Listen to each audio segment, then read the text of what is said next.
বাংলাদেশের কারাগারে বন্দী ইস্কনের সন্ন্যাসী চিন্ময় প্রভু। এই গ্রেপ্তারিতে উত্তাল ওপার বাংলা। দিকে দিকে প্রতিবাদ দেখাচ্ছেন হিন্দুরা।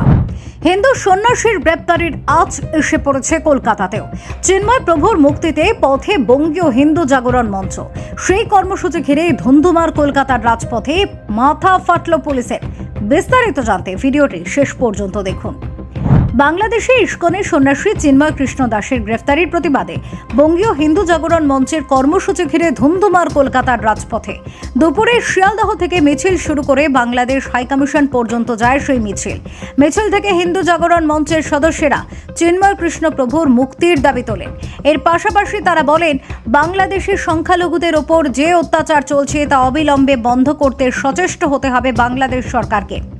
বাংলাদেশ ডেপুটি হাইকমিশনের দফতরের সামনে পুলিশের ব্যারিকেড ভাঙার চেষ্টা করেন সনাতনী সমাজের সদস্যরা। তারপরে পুলিশের সঙ্গে ব্যাপক ধস্তাধস্তি হয়। একজন পুলিশ কর্মী আহত হন।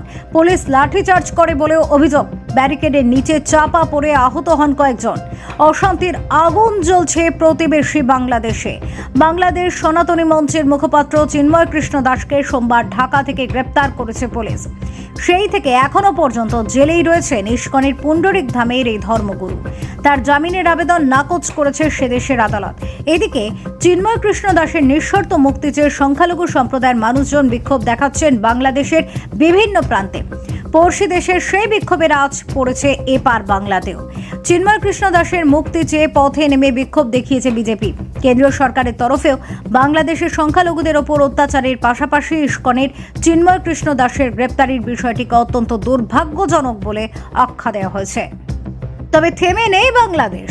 চিন্ময় কৃষ্ণ দাসের গ্রেফতারি ও সংখ্যালঘুদের ওপর হামলা নিয়ে ভারতের বিদেশ মন্ত্রকের মন্তব্যকে পাল্টা দুর্ভাগ্যজনক বলেও মন্তব্য করেছে সেদেশের সরকার। গোটা বিষয়টি বাংলাদেশের আভ্যন্তরীণ বিষয় বলেও পাল্টা বিবৃতিতে উল্লেখ করেছে মোহাম্মদ ইউনূসের সরকার। বাংলাদেশকে তারা অশান্ত করতে চাইছে। ভারতের মতো এই উপমহাদেশের সবচেয়ে বৃহত্তর যে শক্তি তাকে ধ্বস্ত করে দিতে চাইছে এবং এই দিকটাতে সম্পূর্ণরূপে একটা রক্তক্ষয়ী ব্যাপার করে ইসলামিক স্টেট করে দেওয়ার চেষ্টা করছে। রেকর্ডের জন্য আপনার নাম এবং ডেজিগনেশন যদি পরবর্তীকালে আমরা আরো বৃহত্তর আন্দোলনের পথে যাব, যেখানে সাধুরা এইভাবে অত্যাচারিত হচ্ছে, যেখানে সাধারণ মানুষ অত্যাচারিত হচ্ছে, আমার মা বোনেরা রক্তাক্ত হচ্ছে, তাদের ইজ্জত নিয়ে নিচ্ছে, সেখানে আমরা সাধু বলে চুরি পরে বসে থাকবো না। বঙ্গীয় হিন্দু জাগরণের আজকের যে আন্দোলন, আগামীতে আপনাদের যারা আরও অন্যান্য যে সংগঠন রয়েছে হিন্দুত্ববাদী সংগঠন, তাদের একত্রিত করে কোনো আন্দোলনের দিকে আপনারা যেতে চাইছেন? যদি আজকের এই আন্দোলনে কোনো ফল না হয়, যদি তারা সজাগ না হয়, তাহলে এর থেকেও আরও তীব্রতর আন্দোলন কলকাতা দেখবে। শুধু কলকাতা নয়, ভারতবর্ষের দিকে দিকে হবে। রাষ্ট্রপতির কাছে কোনো ডেলিগেশন যাচ্ছে আপনাদের? কিন্তু মুক্তি তো 3-4 দিন হয়ে গেল, তারপরে ইসকনের যারা সমর্থক আছে তাদেরকে সেনা ধরে নিয়ে যাচ্ছে, অন্যান্যরা আক্রান্ত হচ্ছে। শুধু ইসকনের সমর্থক নয়, বাংলাদেশে অন্যান্য অনেক সন্ন্যাসীদেরকেও ধরা হচ্ছে।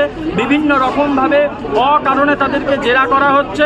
আমাদের পরিচিত অনেক সন্ন্যাসী সামান্য একটু প্রেস কনফারেন্সেও যদি বসছে, রাস্তাঘাটে লাল কাপড় পরে ঘুরে বেড়াচ্ছে, তাদেরকেও ধরে নিয়ে যাচ্ছে। গতকালকে আমার পরিচিত এক সন্ন্যাসী, তাকে এরকম বুট জুতো দিয়ে বুকে আঘাত করা হয়েছে। কেন সংখ্যালঘুদের ওপরে এই আক্রমণ বাংলাদেশে?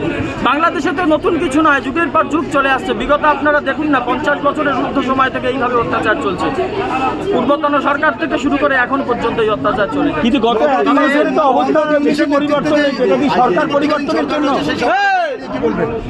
সেই সরকারের ভূমিকা, সেই সরকার আসার পর থেকেই তো সন্ত্রাসের আরো দেখা যাচ্ছে, আগে যা সন্ত্রাস ছিল তার আরো পরিবৃদ্ধি ঘটেছে বাংলাদেশে। Bureau report, news Bengali TV.